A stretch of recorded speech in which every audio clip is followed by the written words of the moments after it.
Que nous consacrons donc aux suites de l'affaire Laetitia. L'émotion, vous le savez, reste très importante après la mort de la jeune fille et la souffrance de sa famille a évidemment touché beaucoup de Français. Tout y est. Récidive, criminalité sexuelle, police et justice. Comme d'habitude, le président a réagi et les magistrats ont suivi. Bref, des prédateurs sexuels à l'indépendance des juges. Tout est réuni pour un débat difficile et très français. Voici en tout cas le reportage de Fanny Stenler et je vous présente ensuite nos invités. Les magistrats du tribunal de grande instance de Nantes dénoncent l'amalgame fait par Après Nantes, c'est au tour des tribunaux de Lyon, Strasbourg, Rennes, Quimper, Bayonne, Besançon, Basse-Terre en Guadeloupe de cesser le travail et reporter les audiences, sauf pour les cas les plus urgents. En tout, près d'une trentaine de tribunaux sont concernés. Du coup, ici à Amiens, les justiciables sont rentrés chez eux. Un mouvement d'une ampleur inédite qui culminera jeudi prochain dans une journée d'action nationale. Tous mettent en cause les propos tenus par Nicolas Sarkozy concernant l'affaire du meurtre de Laetitia Perret.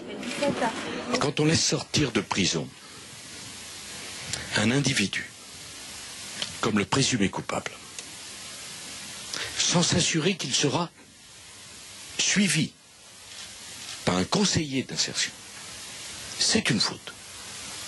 Ceux qui ont couvert ou laissé faire cette faute seront sanctionnés. Une intervention qui scandalise toute la magistrature, y compris au plus haut niveau. Cette manière de faire est abjecte. Cette manière de faire est indigne. C'est un sentiment d'injustice profond, d'avoir fait chacun de faire de son mieux en fonction des moyens que l'on a. Depuis 40 ans que j'exerce dans cette profession, je me rends compte aujourd'hui que c'est la première fois que je vois autant de passion, autant de colère. Et fait rarissime, une partie des policiers s'est solidarisée aux magistrats, se sentant eux aussi injustement accusés. Moi, je regrette qu'il y ait une présomption de culpabilité qui pèse systématiquement sur la police et la justice. Pour moi, nous ne sommes pas responsables et encore moins coupables. Autre polémique. Une fronde qui vire désormais à l'affrontement politique. Il y a une faute dans cette affaire. Je suis très frappé de voir cette espèce de révolte d'une magistrature qu'on démotive, parce qu'ils ont le sentiment que celui qui devrait les protéger les attaque. L'exécutif n'a pas à morigéner ou comme ça à régenter le pouvoir judiciaire. À la source de cette polémique, le parcours du meurtrier présumé de Laetitia Perret, dont le corps a été retrouvé dépecé dans un plan d'eau près de Pornic. Le principal suspect, Tony Meillon, 32 ans, a déjà été l'objet de 13 condamnations, dont une pour viol sur un codétenu en 1997. L'homme a enchaîné les vols avec violence. Son dernier séjour en prison remonte à il y a tout juste un an pour outrage à magistrat. Depuis le 4 janvier, Tony Meillon était inscrit au fichier des personnes recherchées. Les magistrats assurent qu'il n'y a pas eu de faute, mais un déficit de moyens et d'effectifs pour assurer son suivi, et que cela était connu au sein de leur hiérarchie. Rappel des faits signé Fanny Stenler et voici les invités donc de ce deuxième débat de mots croisés, toujours en direct. Virginie Valton, vous êtes vice-présidente de l'USM, l'Union syndicale des magistrats, qui est à l'origine, qui est l'organisation, pardonnez-moi, majoritaire. C'est votre syndicat qui a notamment lancé l'appel à la suspension des audiences, c'est le terme précis, cette semaine. Jean-Paul Garot, vous êtes député UMP de la Gironde, vous serez nommé cette semaine secrétaire national à la justice de votre parti. Je précise que vous êtes vous-même ancien magistrat. Et Didier Gallo, élu vice-président du tribunal de grande instance des Sables d'Olonne. François Cotta est avocat au barreau de Paris. Vous avez souvent défendu des criminels sexuels. Et enfin, Alexandre Barata est psychiatre au sein de l'unité de malades difficiles du centre hospitalier de Sarreguemines. Vous êtes aussi expert à la cour d'appel de Metz. Vous défendez une méthode novatrice et contestée pour évaluer les risques de récidive en matière de délinquance sexuelle. Virginie Valton, ma première question. Et donc, pour vous, le président de la République, on va dire, s'émeut après un drame atroce. Est-ce qu'il y a vraiment de quoi se mettre en grève et au moins suspendre les audiences? Alors je crois que d'une part, l'émotion elle est générale suite à ce drame et elle vaut également pour les magistrats. Après, l'émotion du président de la République, je pense qu'avant de s'émouvoir de notre réaction, peut-être qu'il fallu penser à la réaction qui pourrait être la nôtre lorsque les institutions elles-mêmes ne sont pas respectées, la Constitution non plus, et que avant le rapport des inspections respectives, eh bien, il y a déjà des responsables qui sont montrés du doigt. Vous nous dites quoi? Faut pas parler avant de savoir? En quelque sorte, oui, mais c'est une habitude chez Nicolas Sarkozy. Alors, en tout cas, ce soir, le Premier ministre maintient qu'il y a bien eu dysfonctionnement, puisque c'est le mot qui crée des problèmes, et il argumente, on va l'écouter, et on reprend tout de suite ce débat. Les magistrats de l'ensemble du pays, avec ceux de Nantes, ont décidé un mouvement de protestation de plusieurs jours, conduisant à la suspension du cours de la justice au-delà des urgences. Leur réaction est excessive et je crains qu'elle ne puisse pas être comprise des Français. Le principal suspect, qui a fait des aveux partiels, mais suffisamment précis pour être mis en examen pour enlèvement suivi de mort en récidive et incarcéré, était connu de la justice et des forces de l'ordre. Il avait passé de longues années en détention et à sa sortie, il était prévu qu'il soit suivi par un service de probation. Il ne l'a pas été. C'est un dysfonctionnement. Et ce dysfonctionnement est suffisamment grave dans ses conséquences pour que le gouvernement ne puisse accepter de s'en tenir là. Alors le Premier ministre, il argumente et d'une certaine façon, il menace lui aussi de sanctions. Comment vous réagissez, Virginie Valton? Alors on attendait un discours d'apaisement et puis finalement François Fillon, avec des mots peut-être moins forts, a repris finalement le fond du discours de Nicolas Sarkozy. Je pense que les responsabilités, il faut effectivement les chercher. Les dysfonctionnements, ils existent. Mais est-ce qu'ils existent chez les personnes, les agents qui ont eu à exécuter les décisions de justice, ou est-ce qu'il existe dans l'organisation même du système judiciaire, dans les moyens qui sont donnés? Je pense qu'il y a un certain Pardonnez-moi, nombre... vous niez pas donc qu'il y ait des dysfonctionnements? Alors, à quel niveau? C'est là, et nous, ce qu'on dit, c'est que les dysfonctionnements, ils sont au plus haut niveau de l'État, dans les moyens qui sont donnés à la justice. Et puis, il y a un certain nombre de mensonges qui sont dits et répétés, que ce soit par Nicolas Sarkozy ou par les membres du gouvernement, notamment sur le fait qu'un juge aurait laissé sortir. Un juge n'a pas laissé sortir. Les peines étaient exécutées. C'était des peines qui avaient été prononcées par des cours d'assises, donc majoritairement par des jurés populaires. On vient nous dire que les jurés populaires seraient plus sévères que les magistrats professionnels. Au cas d'espèce, si les peines n'ont pas été assez sévères, c'est les jurés populaires qui les ont prononcées en tous les cas. Est-ce que vous pensez que face à un drame, et justement, on est au cœur justement de l'émotion, de la raison qu'on peut lui opposer et du fait qu'on soit aussi, il est normal d'être ému par votre première intervention dans cette émission a été de nous dire que les magistrats eux-mêmes, je l'ai bien compris comme tel, avaient été émus par ce qui venait de se passer. Donc après, il y a une sorte, faut essayer d'avancer avec ce genre de choses, mais répondre par les moyens, même quand c'est vrai, car les Français savent que leur justice est pauvre, dans des cas de ce type, et après une affaire aussi épouvantable, est-ce que vous pensez que c'est, mais j'allais même vous dire, audible? Alors on est bien conscient de la difficulté. Le problème, c'est qu'on répond par la question des moyens à des attaques qui sont faites contre les policiers, contre les conseillers d'insertion et de probation, contre les magistrats, qui effectivement au quotidien n'ont pas les moyens d'appliquer les peines. J'entendais le ministre de la Justice lundi dernier lors du communiqué commun avec le ministre de l'Intérieur qui tenait des propos en disant ça n'était pas ces choix-là qu'il fallait effectuer entre les diverses condamnations. Oui. Mais les agents de la justice, ils sont pas là pour effectuer des choix. Ils sont là pour appliquer l'ensemble des décisions qui ont été prononcées. Et les choix, ils étaient validés par la chancellerie. La chancellerie était informée, elle était au courant des priorités qui avaient été mises. Et c'est vrai qu'aujourd'hui, entendre dire on n'était pas au courant et en l'espace de 10 jours, on va vous trouver des solutions. Non, ça c'est quelque chose qui n'est effectivement pas audible par les professionnels. Alors Didier Gallo, est-ce que la réaction de vos collègues magistrats vous paraît fondée? Est-ce que vous la comprenez? Et à la limite, est-ce qu'on peut entre autres répondre à l'émotion aussi avec des statistiques? Non, moi je comprends la réaction parce que l'attaque a été brutale et à mon avis injuste, mais je ne comprends pas la réaction, si vous voulez, qui consiste à dire manque de moyens, manque de personnel. Et ce que je voudrais surtout, c'est que premièrement, on n'oublie pas que dans cette affaire, il y a un responsable et le premier responsable, c'est l'auteur des faits. Le deuxième temps, c'est que je voudrais bien savoir si ce type-là avait été reçu par un éducateur ou un conseiller d'insertion, je m'y retrouve plus, s'il avait été reçu 10 minutes, qu'on lui avait demandé une quittance de loyer, s'il avait fait des démarches pour obtenir le RSA, voire des démarches pour trouver un emploi, est-ce que ça aurait empêché les faits de se produire? Eh ben moi je dis non. Je dis non. Ce n'est pas avec un éducateur, sauf à lui mettre un éducateur, 3 éducateurs par jour, 8 heures par jour, plus 2 pour les périodes de congé, qu'on empêche les fauves de s'emparer de leur proie. Or, cet homme, selon les éléments que j'ai, je le range dans la catégorie des fauves. Virginie Valton, est-ce que vous répondez à ça?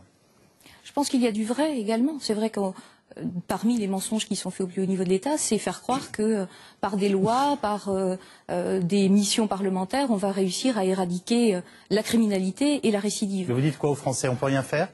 Alors si, il y a des choses à faire, mais justement, il y a des lois qui ont été votées qui ne sont pas appliquées dans ce pays, tout simplement parce que les décrets d'application ne sont pas pris par le gouvernement, parce que les moyens ne sont pas donnés par le gouvernement. Je pense que là-dessus, il y a un rapport que je ne cesse de citer, c'est une mission parlementaire, c'est Étienne Blanc qui avait été confié en 2008-2009 une mission sur la thématique juger et soigner et lutter contre les pathologies et addictions à l'origine de la récidive. Et effectivement, le constat est édifiant. Ça date de juillet 2009, ce rapport, il est toujours d'actualité, à savoir que la loi de 98 qui crée le suivi socio-judiciaire, dans bon nombre de juridictions, il n'y a toujours pas de médecin coordonnateur qui est le pivot de cette loi, qui permet, et ce suivi socio-judiciaire, c'est véritablement quelque chose d'efficace. Vous protestez parce que le conseiller de probation n'était pas en place ou n'avait pas été nommé, et en effet, ça met le doigt sur des problèmes de fait d'effectifs et de moyens, ou vous réagissez parce que le président de la République dit bah écoutez, quand il y a une situation comme ça, il faut bien qu'on en parle. Alors, il le dit violemment, hein, ça je vous dis pas le contraire, mais voilà. Sauf que ça fait un certain nombre d'années qu'on en parle, ça fait un certain nombre d'années qu'à chaque fait divers, on agite un nouveau projet de loi, qu'on fait voter, on utilise des parlementaires en faisant examiner ces textes en urgence. J'ai un exemple bien précis, c'est la loi amoindrissement du risque de récidive qui a été votée en mars 2010 avec la procédure accélérée. Ça faisait 1 an qu'elle était dans les tiroirs du gouvernement. Il a fallu le meurtre de Marie-Christine Dodo pour que tout à coup cette solution... Et dont M. Garot était le rapporteur. Mais oui, voilà. Mais cette loi a été votée, on a eu l'occasion d'ailleurs, on a été entendu sur ce projet de loi. Il y avait des choses sur lesquelles on était d'accord, d'autres moins. Mais cette loi a été votée, les décrets d'application ne sortent pas. Où est la logique si vraiment c'est la loi miracle? Est-ce que vous comprenez, Jean-Paul Garot, qu'ils aient quand même un peu l'impression d'être dans le collimateur et qu'à chaque fois qu'il y a un fait dramatique, le fait que le président réagisse comme il vient de réagir, ça les mette en furie, ou en tout cas qu'ils puissent trouver ça injuste? Parce qu'en fait, on parle d'une justice qui en ce moment nous dit qu'elle a l'impression d'être condamnée par le président de la République lui-même. Alors je connais bien la justice, hein, j'étais pendant 20 ans magistrat de terrain, donc je connais bien la justice. Je connais bien aussi le monde politique. Et je connais aussi le président de la République. Le président de la République, et comme tous les Français, a trouvé évidemment cette affaire absolument dramatique. Et il prend toutes ces affaires à cœur. Je crois qu'on ne peut pas lui reprocher de prendre ce style d'affaires à cœur, parce qu'un récidiviste, un fauve, un prédateur comme celui-là, il faut évidemment tout faire pour l'identifier, pour le contrôler, pour le soigner, on va en parler. Bon. Et j'ai le sentiment, et j'ai même la certitude, qu'en termes législatifs, nous avons fait vraiment le nécessaire depuis plusieurs années. Je suis à l'origine de toute la question sur l'évaluation de la dangerosité et le reste. Alors, vous avez compris la réaction des magistrats. Ils vous disent, comme l'a évoqué, c'était très intéressant il y a quelques instants Didier Gallo, qu'ils ont l'impression que ça n'est plus l'auteur des faits qui est coupable, mais que ce sont eux, par leur travail. Oui, mais je sais quel est la vie de tous les jours des magistrats, et j'en connais les difficultés, et je sais qu'il y a de très fortes responsabilités, effectivement, et qu'il faut les assumer, et que c'est très difficile d'être magistrat. Je le sais. Sauf que là, on a un cas quand même particulier. Ça démarre d'un cas particulier, dans lequel il y a un individu qui sort de détention, donc en 2010, mars 2010, et entre mars 2010 et décembre 2010, il fait l'objet de 7 plaintes, a priori, qui, alors là, à voir ce qui s'est passé, mais qui, semble-t-il, n'ont pas été traitées comme elles auraient dû être traitées, et en plus un individu qui est sous le régime d'une mise à l'épreuve, et dont la mise à l'épreuve n'est pas mise en place. Donc, nous avons un individu manifestement très dangereux, qu'on n'a pas identifié comme dangereux. Oui, c'est ça le problème. Oui. On ne l'a pas identifié comme dangereux, oui, alors que normalement on a tous les moyens, et on va en parler pour les identifier, ces gens dangereux. J'ai fait un rapport en 2006 sur cette question, on a des méthodes très au point maintenant, les dispositifs législatifs sont en place. Alors je connais les problèmes matériels, mais on ne peut pas tout expliquer par les problèmes matériels. Pardonnez-moi, vous leur dites, même si vous êtes de la partie dans tous les sens du terme, et même confraternellement, vous n'avez pas fait votre boulot. C'est ce que leur a dit le président de la République. Hein. On peut tournicoter autour pendant des heures. C'est ce que leur a dit le président de la République. Et il nous prend, nous, à témoin. Moi, je ne suis pas d'avis de se renvoyer les responsabilités les uns les autres. Je crois que c'est plus compliqué que ça. J'étais vice-président de la commission d'enquête parlementaire sur Outreau, l'affaire d'Outreau, où on voit bien dans cette affaire où il y a une chaîne qui est en défaut. Très bien. Dans ce cas-là, vous n'êtes pas d'accord avec Nicolas Sarkozy, parce que lui, c'est ce qu'il vient de faire, nous prendre à témoin. Non. Mais le président de la République est dans son rôle. Il nous fixe de grandes lignes, il est dans son rôle. Et moi, je suis désolé, mais j'admets pas quand on dit qu'il a menti ou qu'il se sert d'une affaire ou qu'on fait des lois de circonstance. Le président de la République est garant de l'indépendance de la magistrature. Il n'est pas là pour l'accuser à chaque affaire. Ce sont des choses qui ne sont pas admissibles. Bon, dans cette affaire, il a Qu'est-ce qu'a dit le président de la République et qu'est-ce qu'a dit le Premier ministre? C'est tout simplement qu'il va y avoir une enquête confiée à des services d'inspection. Eh bien, attendons les conclusions. Bon, et qu'on verra bien entendu, on verra bien quelles en sont les conclusions. Attendons les conclusions. Il n'a pas dit que tous les magistrats sont effectivement responsables et donc coupables d'un certain nombre de dysfonctionnements. Vous savez, le problème est d'identifier ces individus dangereux et de les traiter. Moi, je sais comment on peut les identifier. Je le sais comment on peut les identifier. Mais quels sont les moyens qui ont été donnés à la justice pour appliquer les lois votées par le Parlement? Je suis rapporteur du budget aussi, depuis 2002. Donc le budget de la justice, je sais qu'on part de loin peut-être, mais ça, il faut rechercher dans le passé. Mais en tout cas, une chose est certaine, c'est que le budget de la justice est le seul ministère qui vraiment évolue en budget positif depuis 2002. Donc c'est le seul, malgré la crise. Alors ceci n'est jamais suffisant, bien entendu. Je le sais. Tout dépend de ce que les Français veulent mettre comme moyen dans la justice. Tout ceci n'est jamais suffisant. Mais on ne peut pas dire que le budget de la justice, on n'ait pas fait d'effort là-dessus. Alors, on ne peut pas le dire. Didier Gallo. Moi, je voudrais bien quand même qu'on établisse un lien de causalité fondamental entre les éventuelles défaillances et l'assassinat de cette malheureuse. Parce que là, on est en train de dire, bon, il aurait dû être reçu, le sursis avec mise à l'épreuve, etc., etc. On ne parle pas d'une affaire, on parle de quelqu'un. Il y a une victime. Et moi, je dis, mais qu'est-ce que ça aurait empêché? En quoi est-ce que le fait, encore une fois, je le martèle, d'être reçu par un éducateur aurait empêché le drame? Je vous rappelle l'affaire de Marc-en-Barreuil, la petite Natacha Mouget. Hein. Oh, il était parfait, il était sorti en conditionnel, il suivait le traitement psychiatrique, il se présentait. Il me rappelle ce type de ce que Stéphane Bourgoin évoque, ce tueur en série américain qui avait été libéré, qui lui aussi alors se prêtait à toutes les mesures d'accompagnement. Seulement le problème, c'est que dans sa voiture, il y avait 3 têtes de femmes coupées. Vous voyez, quand il allait chez l'éducateur. Alors, je dis encore une fois, est-ce que ces mesures, moi c'est tout l'ensemble de la politique pénale que je remets en question, alors, en quoi ces mesures auraient-elles empêché ce drame? Je voudrais juste qu'on se tourne la page de ce qu'on pourrait appeler Nicolas Sarkozy et les juges, mais j'ai encore une ou deux questions à vous poser. Virginie Valton, dans un livre intitulé Le Justicier, est consacré aux relations entre Nicolas Sarkozy et les juges. Notre consoeur Dorothée Moisan écrit « À ses yeux, le magistrat n'est qu'une perte de temps entre le policier et le gardien de prison ». Oui, si ce n'est que c'est... Vous le percevez comme tel? C'est une autorité constitutionnelle. L'autorité judiciaire, c'est le 3e pouvoir dans la Constitution française. Et Nicolas Sarkozy n'a pas à la... Je vous le dis autrement, est-ce que vous pensez que notre président de la République a un problème particulier avec vous les juges, une dent particulière ou un agacement spécifique?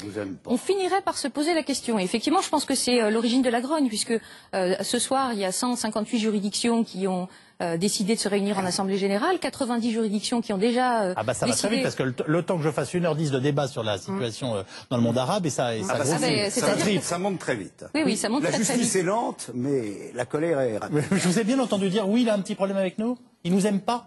Je crois qu'il n'aime pas beaucoup les corps constitués en général. Je vous rappelle qu'au moment de l'affaire de ce drame du 3e RPIMA, il avait injurié les militaires dans des termes absolument étonnants. Et c'est peut-être parce qu'il a du respect pour ses fonctions éminentes et qu'il attend un peu plus d'efficacité. Je sais pas, je me fais l'avocat du diable. Peut-être. Vous ne l'envisagez pas, visiblement. Oh, moi, vous savez, je voudrais qu'on change de politique pénale. Je vais encore y revenir. J'estime que nous délirons depuis des années, depuis des décennies. Vous qui avez quelques années d'expérience derrière vous, est-ce que la mobilisation de vos confrères aujourd'hui, c'est quelque chose que vous avez déjà vu? Ah non. Là, visiblement, il y a... Mais je pense que c'est à contre-temps. À contre-temps, encore une fois, je comprends, les propos étaient insupportables pour les magistrats. Je comprends, mais nous n'avons pas à réagir de cette façon. Je crois que nous nous coupons de la population. Françoise Cotta, que vous inspire la conception on va dire, de la justice du président de la République, en tout cas telle que vous la percevez? Écoutez, tout d'abord, je crois que nous allons trop vite. J'écoutais les uns et les autres, je ne sais plus très bien de quoi l'on va parler et de quoi on est en train de parler. On a un débat politique et après on a tout un questionnement sur ce qu'on pourrait appeler, ce qui a été cité depuis le début de l'émission comme étant des prédateurs, des criminels récidivistes et accessoirement des criminels sexuels. Alors, moi je Pour l'instant, je vous interroge sur l'aspect politique, le volet politique de tout ça. Justement, je crois qu'il faut revenir au point de départ de cette affaire. Le point de départ de cette affaire, c'est qu'il y a un fait divers horrible. Que la France entière s'émeut et c'est normal. parce qu'une jeune fille est assassinée dans des conditions effroyables. Et puis, moi, j'ai constaté que durant les premiers jours, le président de la République était étrangement muet. On ne l'entendait pas cette fois-ci, ou très peu. Et puis, je crois qu'il a sonné le point de départ. Tout d'un coup, il n'a pas pu s'empêcher. C'était plus fort que lui. Je pense qu'on lui avait certainement conseillé de se taire. Et puis, tout d'un coup, voyez-vous, il a commencé sa campagne électorale. Et il a commencé sa campagne électorale avec l'affaire Laetitia. Comme vous, Monsieur Garot, vous commencez votre campagne électorale lorsque vous créez... Vous ne connaissez pas tout le travail que j'ai fait sur ce sujet depuis des années. De la droite populaire, où vous faites appel au bon sens populaire. Les uns et les autres commencent leur campagne électorale sur la vague de l'émotion créée par ce fait divers épouvantable. Mais pour moi, voyez-vous, quand j'entends dire tout à l'heure, je pense que les Français ne vont pas comprendre la réaction des magistrats. Eh bien, je pense que les Français vont la comprendre autant que ce qu'ils vont comprendre la réaction des enseignants. Parce que le 10, dans quelques jours, le même jour, vont défiler dans la rue, côte à côte, toutes les organisations professionnelles, magistrats, avocats, personnel pénitentiaire et les enseignants. Ce qui veut dire, et les policiers. Ce qui veut dire qu'au centre de notre discussion, il y a quoi ?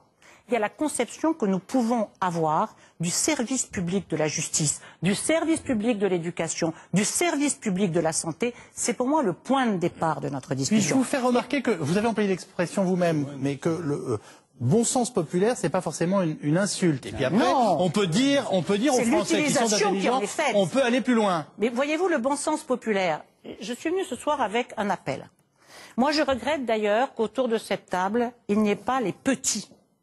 Les petits de nos professions qui sont ceux qui se retroussent les manches et qui mettent les mains dans le cambouis pour essayer de régler le problème de la justice au quotidien.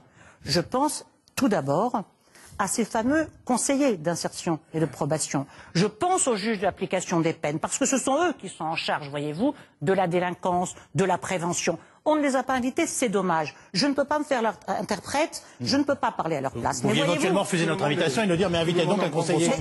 La prochaine fois, j'y réfléchirai. Absolument. Regardez. Cet appel est signé par l'intégralité, Monsieur Garot, des professions judiciaires.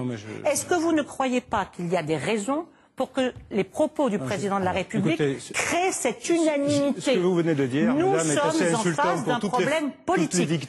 C'est-à-dire, quelle société voulons-nous les uns et les autres? Est-ce que nous voulons un service public qui garantisse l'égalité de tous les citoyens pour une justice équitable?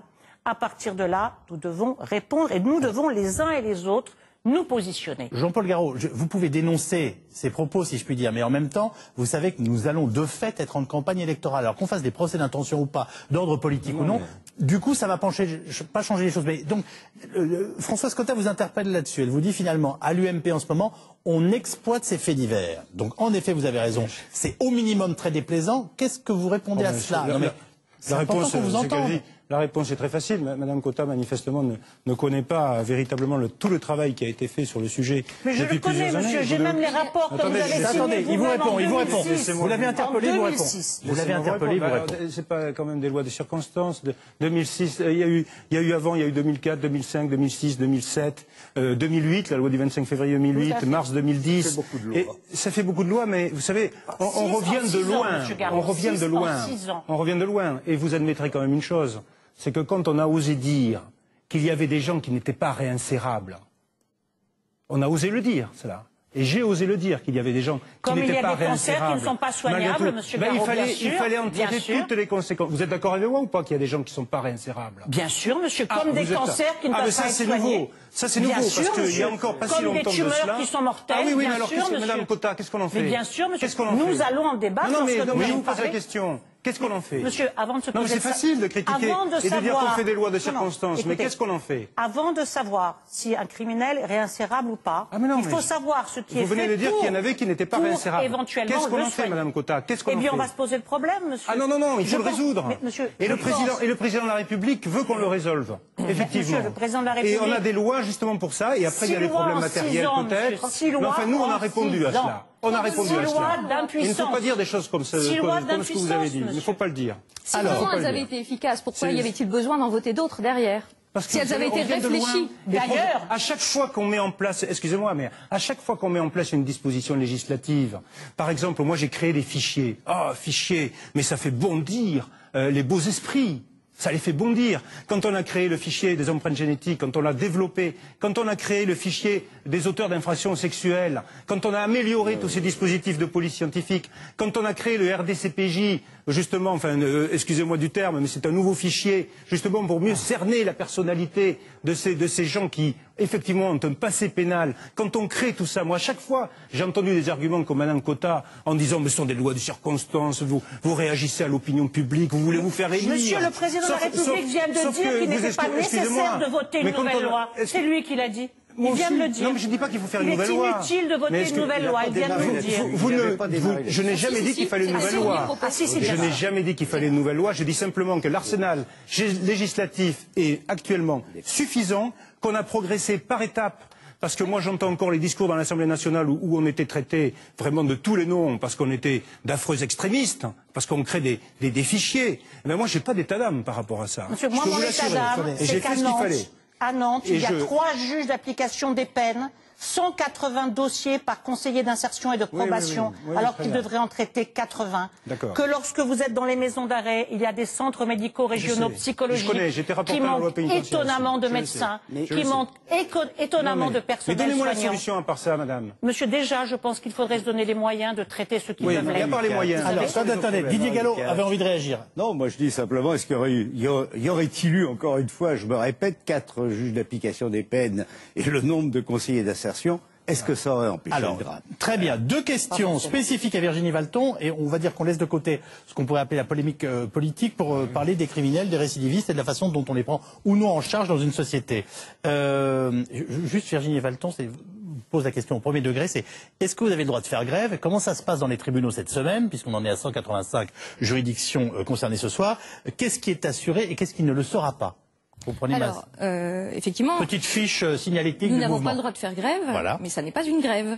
C'est un renvoi des dossiers non urgents. C'est-à-dire que ce qui va être examiné, ça va être tout ce qui relève de l'urgence. Une personne qui est détenue, effectivement, son dossier ne va pas être renvoyé parce qu'il y a une urgence à statuer sur son cas. Un dossier qui va concerner, par exemple, la garde d'un enfant ou une ordonnance de placement provisoire qui doit ou non être prolongée, avec des délais contraints prévus par le législateur, effectivement, ça ne sera pas renvoyé. Donc, les urgences sont assurées. Mais après, je veux dire, la situation de la justice est telle et les délais sont tellement déjà importants de jugement. Vous nous dites que ça ne sera pas pire. Mais finalement, ce ne sera pas pire. Je veux dire, l'état de la justice est tellement exsangue que c'est de là que vient aussi le ras-le-bol. C'est que on veut bien qu'on nous accuse de tous les maux. De toute façon, il y a régulièrement des magistrats qui passent devant le Conseil supérieur de magistrature sans que personne ne s'en émeuve, ni même du côté des magistrats, parce que voilà, quand on a commis une faute, il est logique qu'on en réponde.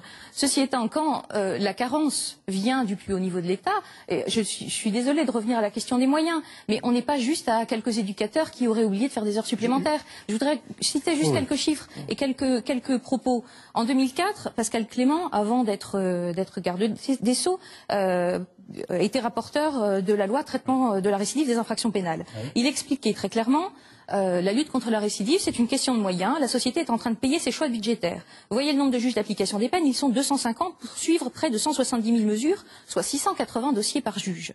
À Nantes, du fait de la carence d'un des postes, ils étaient à 1300 dossiers par juge. La moyenne en France est aux alentours de 1000-1100. Donc Pascal Clément, en 2004, vient dire 680 dossiers par juge, c'est déjà trop important. Et là, on est à 1000 et quelques. Depuis, qu'est-ce qu'il y a eu comme garde des Sceaux? Il y a eu Pascal Clément, il y a eu Rachida Dati, il y a eu Michel Alliot-Marie, et maintenant il y a Michel Mercier. Qu'ont-ils fait pour améliorer cette situation, alors que c'était le constat de Pascal Clément lui-même? Autre propos, la loi pénitentiaire, et je pense que lorsque on vient dire que l'exécutif... Enfin, nous, on vient de dire que l'exécutif ne tient pas en respect l'autorité judiciaire, mais visiblement, il ne tient pas non plus en respect le pouvoir législatif, puisque il est soumis en 2009 un projet de loi pénitentiaire pour lequel l'étude d'impact sollicitée par le gouvernement dit qu'il faut 1000 conseillers d'insertion et de probation pour la seule application de cette loi. En 2010, il y a 262 postes qui sont créés. En 2011, pour le budget 2011, il est prévu 74 postes. Je vous demande juste encore quelques secondes, c'est très important. 74 postes, ça veut dire que sur 2 années, sans compter le temps de formation de ces personnels, il y aurait juste un tiers des personnels recrutés, de ces personnels qui auraient été nécessaires pour l'entrée en vigueur de la loi pénitentiaire. Et Michel Alliot-Marie, le 2 novembre 2010 à l'Assemblée nationale, interrogé par une députée qui lui disait manifestement 74 c'est insuffisant par rapport aux missions qui sont les leurs, Michel Alliot-Marie répondait: vous estimez le nombre supplémentaire de SPIP insuffisant, ça n'est pas notre analyse au ministère où plusieurs réunions de travail ont eu lieu sur ce sujet. C'est ce que nous avons prévu semble correspondre aux besoins. Donnons-nous rendez-vous dans le courant de l'année pour en reparler. Eh bien le rendez-vous il est là. Concrètement à Nantes, il aurait fallu 42 éducateurs. Il y en avait 17. Au vu des normes chancellerie, un éducateur égale 80 dossiers. Donc, 42 éducateurs, il y en avait 17, ça veut dire que déjà sur les 75, il y en avait la moitié qui partait à Nantes. Un tiers, pardon. Je vous laisse réagir. Il me semblait important qu'on entende la représentante syndicale donner ses chiffres, et s'il vous plaît, après on passe à autre chose. Mais voilà, bien entendu, vous êtes interpellé. Il est certain qu'il faut toujours faire mieux en termes de budget. Je vous redis que des efforts ont été faits, vous le savez, en ce qui concerne le budget de la justice, par rapport à tous les autres ministères. Bien. Par contre, moi je dis une chose. Simplement, les grands prédateurs, c'est fauve. Il y en a combien? Il y en a à peu près 200 en France, si je peux dire. À peu près. Bien. Eh bien, ces gens-là, 200 personnes, j'estime qu'on peut quand même arriver à les identifier et à les traiter. Ah mais ça, on est tout à fait d'accord. Et donc, je pense que la prison, c'est le meilleur endroit. Alors, pardonnez-moi, mais on en parle des prédateurs, des criminels et des récidivistes. Nicolas Sarkozy a reproché notamment aux magistrats d'avoir laissé sortir Tony Meillon. Sous-entendu, on savait cet homme dangereux. Est-il possible, Alexandre Baratta, de détecter la dangerosité d'un individu? Alors, la question... Je rappelle que vous êtes psychiatre. Tout à fait. Alors, la question a déjà été posée dans les années 70 aux États-Unis et au Canada, donc c'est une question vraiment pas nouvelle du tout. Et de nombreux psychocriminologues y ont déjà répondu au travers de différentes études portant sur plusieurs milliers de personnes. Et la réponse est bien sûr oui. Aujourd'hui, on dispose non seulement de ces méthodes aux États-Unis, au Canada, mais également quasiment partout en Europe, sachant qu'en France, on a à peu près un retard de 10 ans dans ce domaine. Donc on a accumulé un retard considérable, on a des méthodes tout à fait objectives, standardisées, qui font consensus partout, quasiment dans le monde, sauf chez nous, pour certaines raisons que j'évoquerai plus tard. Mais on a des instruments qui permettent d'évaluer la dangerosité criminologique, ou plutôt le risque de récidive de violence d'individus. Alors évidemment, ça ne permet pas de prédire à 100%. Ça c'est évident, on n'est pas Madame Soleil, on ne peut pas prédire l'avenir. Toutefois, on dispose de méthodes qui permettent d'évaluer beaucoup plus précisément que les méthodes cliniques traditionnelles le risque de récidive. Est-ce que, je vous pose peut-être la question plus simplement, est-ce que vous estimez aujourd'hui être en mesure de dire non, cet individu est trop dangereux pour pouvoir être rendu à une vie, même où il serait accompagné, une vie civile où il serait accompagné, et sans tous les soirs avoir à vous endormir en ayant des problèmes de conscience et en vous disant bon Dieu, je participe à un nouveau scandale d'Outreau? Alors, bien sûr, oui, ces méthodes existent. On peut, avec certaines méthodes, mesurer la dangerosité. On peut, pour certains individus particuliers, dire que cette personne présente un risque de récidive élevé et on est quasiment sûr qu'elle récidivera. Ça, aujourd'hui, pour certains individus particuliers, certains prédateurs, ces méthodes existent tout à fait. Et elles font consensus partout, en Europe, je le répète, mais en France, évidemment, on a accumulé un certain retard, qu'on est en voie de combler d'ailleurs, grâce aux recommandations de l'Académie de médecine. Alors je vois que Jean-Paul Garot est d'accord. Alors voilà. Non, et maintenant, est-ce que vous pouvez nous expliquer en quelques mots? Pardonnez-moi, mais forcément je vous demande de faire de la vulgarisation à partir d'éléments qui en revanche nous concernent tous, pour qu'on puisse le comprendre. Tout à fait. Alors c'est ce qu'on appelle les échelles actuarielles. J'aurais tendance à vous dire, vous auriez à l'expliquer à la famille d'un de ces criminels, comment leur expliqueriez-vous? Alors en fait c'est très simple, c'est ce qu'on appelle les échelles actuarielles. Alors très simplement, on prend deux groupes de délinquants ou de criminels et on les laisse évoluer en fonction du temps, pendant 10 ans, 20 ans, et on regarde ceux qui ont récidivé et on les compare à ceux qui n'ont pas récidivé, et ça nous permet de dégager des éléments statistiquement associés à un risque de récidive. Et ça nous permet de trouver des corrélations, non pas des éléments de cause à effet, mais des corrélations statistiques, et en les associant avec différents coefficients, on peut dire, attention, cet individu-là présente tous les critères de risque de récidive. Ça ne veut pas dire qu'il va forcément récidiver, mais le risque est beaucoup plus élevé que chez un délinquant lambda. Aujourd'hui, c'est possible. Donc, vous venez de nous expliquer une méthode que je qualifierais de statistique. Est-ce que ça ne va pas à l'encontre de la prise en charge individuelle des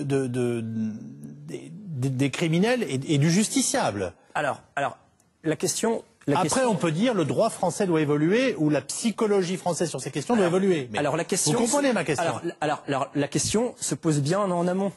Le juge d'application des peines, lorsqu'il nomme un expert, la question qui se pose avant du traitement ou pas, c'est est-ce que l'individu présente un risque élevé de récidive? C'est la question du juge. Oui. Techniquement, il est possible de répondre à cette question. Ensuite, en fonction du risque de récidive, il est possible d'adapter ou pas un traitement.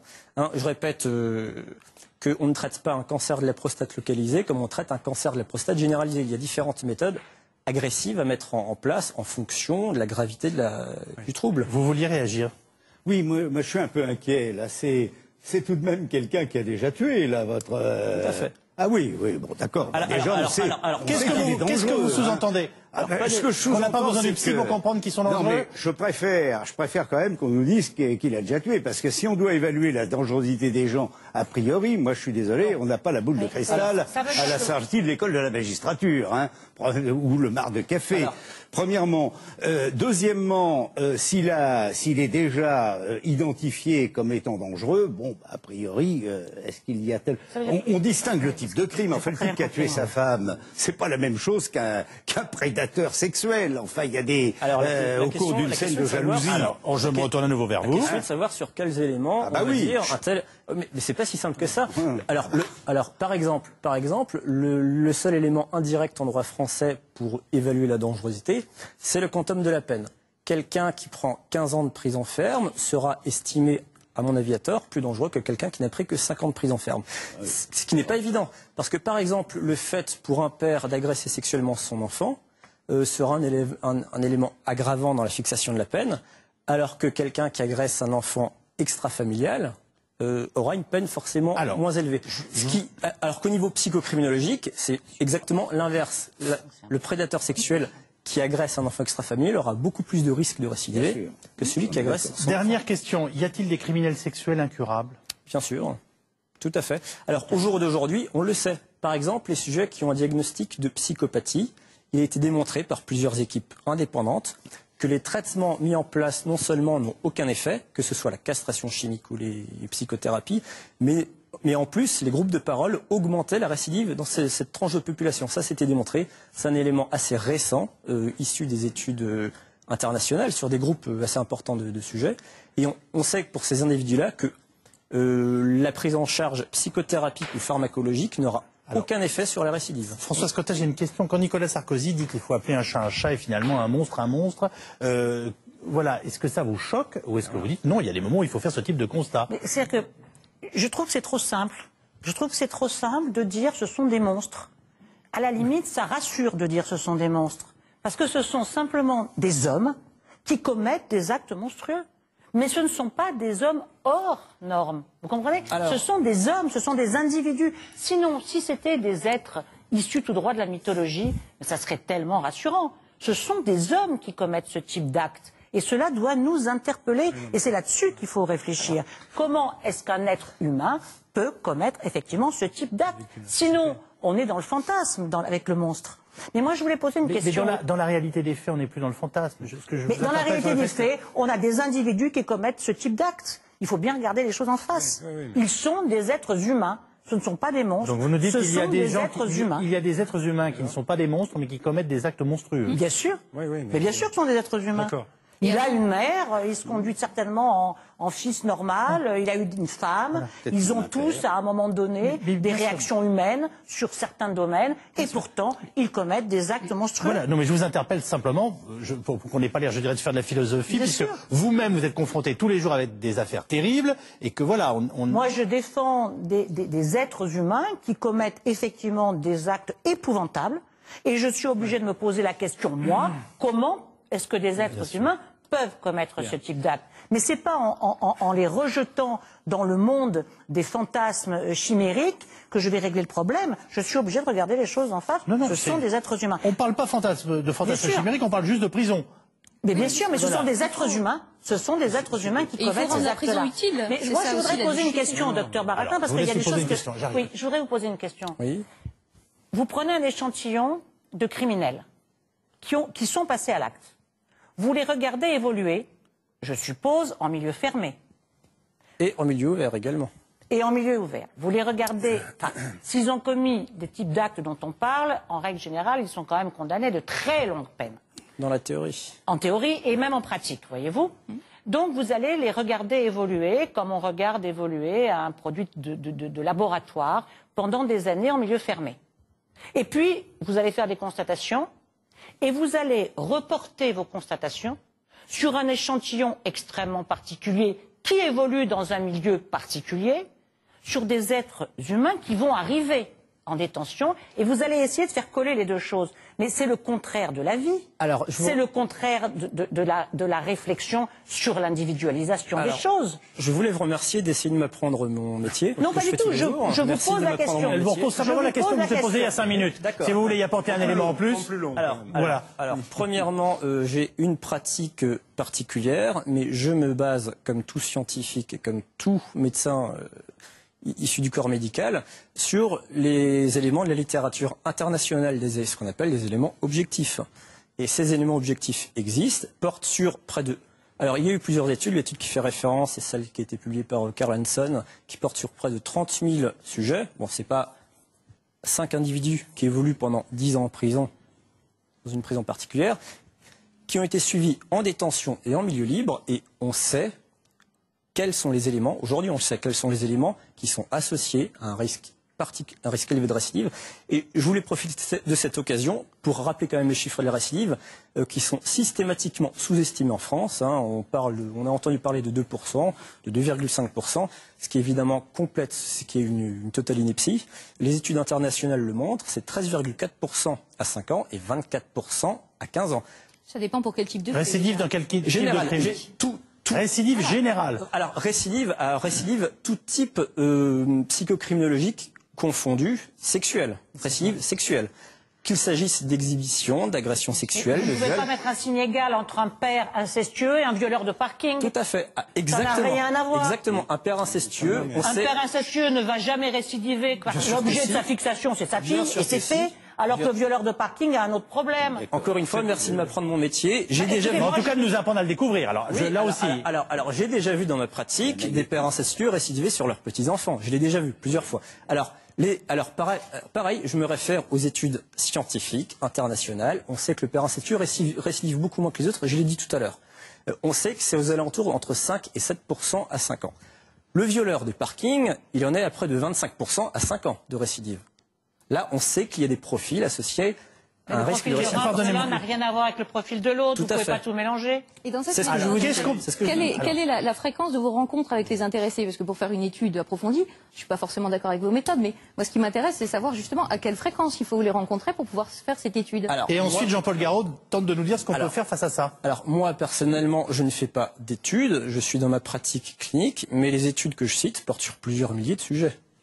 Alors, pardonnez-moi, quels que soient les chiffres, les criminels sexuels récidivistes existent, et on pourrait dire que même si ça concernait 1% d'un échantillon, à l'arrivée, on sait que la probabilité, puisqu'ils sont récidivistes, est très importante. Qu'est-ce qu'on dit à une société qui ne peut pas foutre non plus tout le monde au trou, qui manque de prison et qui s'interroge aussi sur des choix budgétaires qu'elle doit faire? Lorsque j'étais juge d'instruction, j'ai connu un individu, un être humain, comme dit Mme Cotta, qui a été condamné 3 fois à perpétuité. Bien. J'estime qu'il y a là un vrai problème. Quand j'étais législateur, je me suis dit qu'il fallait tout faire pour éviter ce genre de situation. Ça me semble plein de bon sens. Lorsque j'ai osé parler de dangerosité, d'évaluation de dangerosité en 2006, j'en ai fait un rapport qui, je crois, sert pas mal aux psychiatres en ce qui concerne les travaux qu'ils ont effectués. Eh bien, j'ai mis en pratique tout ceci. Je dis très simplement qu'il y a tous ces éléments actuariels. Qu'est-ce qu'on peut faire, c'est ma question. Bien sûr. Vous êtes député spécialisé de ces questions et notamment au sein de notre formation politique. Très simplement, il faut avoir en main tous les éléments pour cerner la personnalité d'un individu, pas uniquement les faits qu'il a commis, bien sûr, mais les faits qu'il a commis entrent en ligne de compte nécessairement parce qu'il a prouvé qu'il était dangereux. L'idéal serait bien sûr d'identifier avant qu'il commette des faits, mais il faut bien un seuil, il faut bien des limites. Parce que sinon ça serait évidemment pas tolérable. Donc cette évaluation de dangerosité se fait tout au long du parcours de cet individu. Il faut recenser tous les éléments de personnalité parce qu'en général, un individu comme celui-là a un passé pénal, il est passé devant des psychiatres, il est passé devant des psychologues. Tout ceci, il faut que l'autorité judiciaire l'ait entre les mains. Ensuite, s'il est incarcéré, il faut qu'il y ait ce qui est d'ailleurs prévu par la loi, des commissions pluridisciplinaires, des mesures de sûreté, ou élément très important, Madame, ou élément très important, il faut travailler dans l'interdisciplinarité, parce que chacun travaille dans son coin d'une façon cloisonnée. Nous, en France, on était le berceau de la criminologie et on a pris des années et des années de retard parce que on est resté chacun dans notre coin, notamment la santé par rapport à la justice. Et je suis heureux que des psychiatres aient beaucoup évolué sur le sujet, parce que vous savez bien que sur cette question-là, les psychiatres étaient quand même très fermés. On touchait au domaine de la médecine, et on n'avait pas le droit d'y toucher. Parce que le médecin, son travail, c'est de soigner et de ne pas forcément donner des informations à la justice pour sanctionner.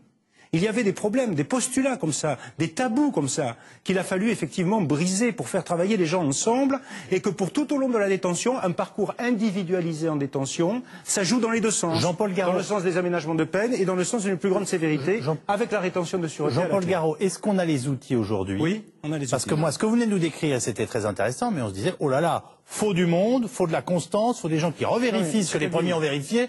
Bref, c'est pas rien. Vous êtes d'accord pour qu'on dise comme ça? Non, mais bien sûr, bien sûr. Non, mais Et après, il y a quand même, je vous interpelle là-dessus, ce qu'on pourrait appeler la responsabilité d'un juge. Il y a qu'un moment où il y a un homme ou une femme qui doivent avoir l'extraordinaire toupet, et on leur donne ce pouvoir par délégation de pouvoir dire je libère ou non, voilà. C'est notre responsabilité. Et heureusement qu'ils sont là. Bien sûr. Ah ben je suis le premier à le dire. Ils ont une très grande responsabilité.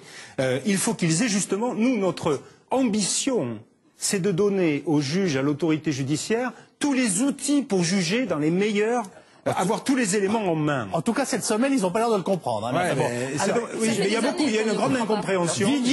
Didier Gallo. Moi, je trouve un petit peu le discours de Jean-Paul Garot tout à fait remarquable. Enfin, j'ai relu avant cette émission avec horreur le code de procédure pénale. C'est le code de procédure pénale que je suis rentré dans la carrière 1,5 cm, maintenant 5 cm d'épaisseur.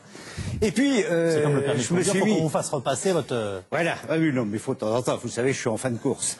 Bon. Toujours est-il que... Ne perdez pas tous vos points. Non, je l'ai gardé.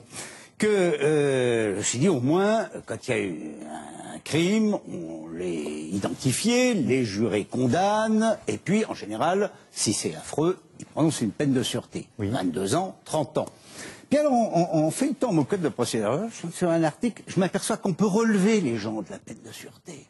Figurez-vous que tous nos braves jurés qui en ce moment prononcent des peines définitives, alors là on est certain, là, pendant 22 ans il ne bougera pas. Eh ben, le juge d'application, le tribunal de l'exécution des peines, c'est mieux à 3, un magistrat vont pouvoir le relever à sa demande. Et si jamais il refuse, il faut qu'il motive. Ben, je ne vois pas comment. Qu'est-ce que ça veut dire? Eh ben, ça veut dire que tout simplement, le type a 22 ans, bon, on le fera sortir à 15 ans comme d'habitude. En application de la loi, votée par le Parlement. En application des juges de la loi. C'est l'appréciation de avec des mesures de contrôle très importantes. Alors moi je vous pose la question, peut-on enfermer ou garder quelqu'un, pardonnez-moi, peut-on enfermer ou garder quelqu'un en prison pour un acte qu'il risque seulement de commettre? Alors là, c'est différent. Moi, je parle de l'exécution d'une peine. On est au cœur des questions qu'on se pose tous. Hein. Alors, c'est un vrai problème. L'Union soviétique y avait répondu, d'ailleurs. Oui. Mais Madame Dati a essayé d'y répondre de la même façon. Nous, c'est pas tout à fait... Monsieur Sarkozy aussi. C'est pas tout à fait la philosophie. Heureusement, le Conseil constitutionnel est passé par là. Moi, je dis simplement qu'il y a des gens, on a des lois, hein, il y a des gens qu'on peut garder. Enfin, Lucien Léger... On l'a gardé 37 ans, Lucien Léger. Pas parce qu'il était dangereux d'ailleurs, mais parce que le père de l'enfant qu'il avait assassiné avait dit qu'il le buterait quand il sortirait. Sur les questions que peuvent se poser un juge, je me permets d'aller un peu plus avant. En préparant cette émission, vous nous avez expliqué les doutes terribles auxquels vous avez été confrontés avec l'un d'eux, de mémoire un pédophile. Ah ben on est deux là. Est-ce que moi qui l'ai jugé? Alors très bien. Vous pouvez nous expliquer en quelques mots? Écoutez, c'est très simple. Hein. Je pense que ça pose bien le problème. Je le crois, oui. 91, vous avez un type qui sort de prison, il vient de purger 15 ans de réclusion criminelle pour le viol de 2 garçonnets. Alors avec l'érosion, ça fait 9 ans et 7 mois. Alors, évidemment, il y avait déjà un casier judiciaire antérieur. Là, on avait commencé par la petite peine d'entretien. Vous savez, c'était déjà un viol, mais on avait correctionnalisé, donc il avait pris 18 mois, dont 10 mois sursis mis à l'épreuve. En réalité, il avait dû faire 3 mois ou 4 mois. Et à peine sorti, il recommence. Là, cette fois-ci, la cour d'assises se fâche, tout le monde se fâche, 15 ans de réclusion criminelle, 9 ans, 7 mois, et il arrive, il sort donc le 11 août 1991. Ça fait partie de mes fantômes. 11 août 1991, il va dans sa famille, il se fait prêter une voiture. Le 21 août 91, il est à Saint-Jean-de-Mont. Et là, il va voir un gosse, il vient simplement en voiture, hein. Il va avoir un petit gosse qui était là, 9 ans, et il lui dit, tu sais, ma sœur s'est cassé le pied, elle a le pied dans le plâtre, et il faudrait que tu viennes jouer avec elle. Bon. Heureusement, il y avait un exhibitionniste à la même époque, il y avait une psychose qui fait qu'il y a plein de gamins qui arrivent, qui disent au gosse, viens avec nous, et le lendemain, il est identifié alors qu'il aborde à nouveau des gosses. Il est arrêté, et on me le présente à l'instruction. Alors on avait retenu à tout hasard l'exhibition sexuelle parce qu'on n'avait rien. On n'avait rien. Il ne s'était rien passé. On n'avait rien. On n'avait rien. Alors on a considéré qu'il avait mis la main sur l'épaule de l'enfant. On a considéré que c'était une violence et voie de fait en récidive. Maximum 6 ans. Oui, c'est borderline quand Maximum même. 6 ans. Bon. Le tribunal a prononcé 6 ans. La Cour, dans sa sagesse, a ramené à 4 ans, plus c'était Je rappelle factuellement pour avoir mis sa main sur l'épaule d'un enfant. Violence et voie de fait. Il n'y a pas de tentative d'enlèvement en droit pénal français. Ça n'existe pas. Donc, j'ai fait avec ce que j'avais. Et je me rappellerai toujours, parce que la fin est terrible. Le type était d'une intelligence très limitée, mais il avait l'intelligence de la perversion. C'est-à-dire que la première fois, il s'en était bien sorti. La deuxième fois, il a vu que c'était cher. La troisième fois, il aurait tué. Et à la fin, bon, discours, comme il connaissait bien le discours ambiant, il me dit, qu'est-ce qu'on peut faire pour m'aider à me réinsérer? Je lui ai dit, toi, mon cochon, tu vas voir, rentre à la trappe. C'est ce que je lui ai répondu. Parce que vous allez tuer quelqu'un. Et quelques années plus tard, j'ai vu qu'il avait poignardé un garçon. Ça fait partie de nos fantômes, ça. Parce que nous n'avions aucun moyen légal. Et nous étions sûrs, tous, hein, les 3 collègues qui l'ont jugé, Jean-Paul Garot, le juge d'instruction, le psychiatre. J'avais un psychiatre qui n'était pas fou et qui avait dit qu'il était parfaitement dangereux et qu'il recommencerait. Mais je pense qu'à un moment donné, il faut aussi se poser les bonnes questions. Parce que venir dire à la sortie de prison, est-ce que celui-là, il est encore dangereux ou pas, effectivement, on se pose la question. On a tous connu dans notre expérience professionnelle des gens qui, concrètement, nous faisaient peur. Et on se disait, à la sortie, il va y avoir un problème. Le problème, c'est qu'il y a des gens qui sont effectivement incurables, pour lesquels on ne pourra rien faire. Mais il y a tous ceux qui sont capables d'évolution, qui sont capables de travail sur eux-mêmes, si on les aide un petit peu. Alors il y a ceux qui ne récidivent pas sans avoir été aidés parce qu'ils ont compris, il y a eu la peine de prison, ils ont compris. Et puis il y a ceux avec un petit coup de pouce ou en cherchant à les détecter aussi en prison. Et actuellement, alors vous allez dire que je reviens toujours au problème de moyens, mais le manque de psychiatres en prison, il est flagrant. Le manque d'éducateurs en prison, il est flagrant. Alors cette méthode que vous nous avez évoquée, encore une fois, je ne suis pas forcément d'accord, mais sur le principe, elle peut paraître assez séduisante. Ça suppose quand même un suivi et un investissement auprès de ces personnes.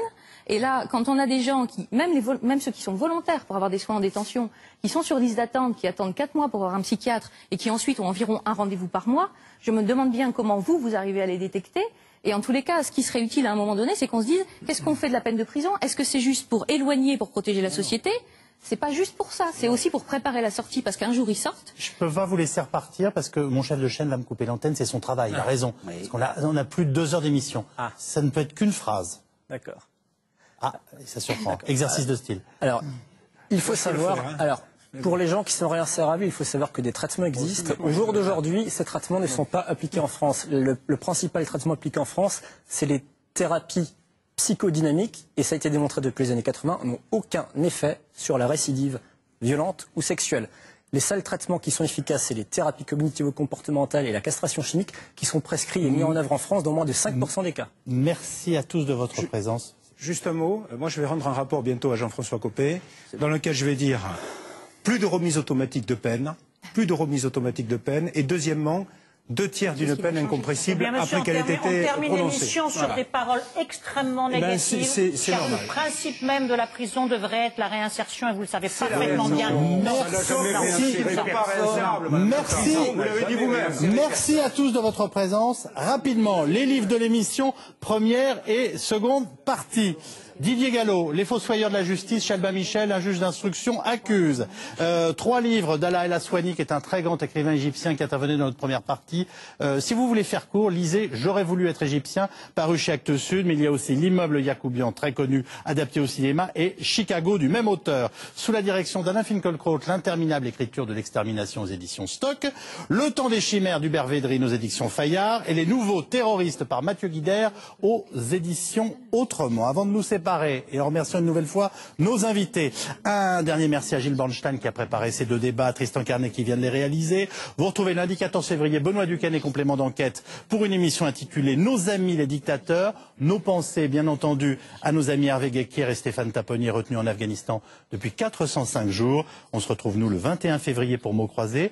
Bonne fin de soirée avec le dernier journal et excusez-nous pour ces débords. Bonne soirée, merci.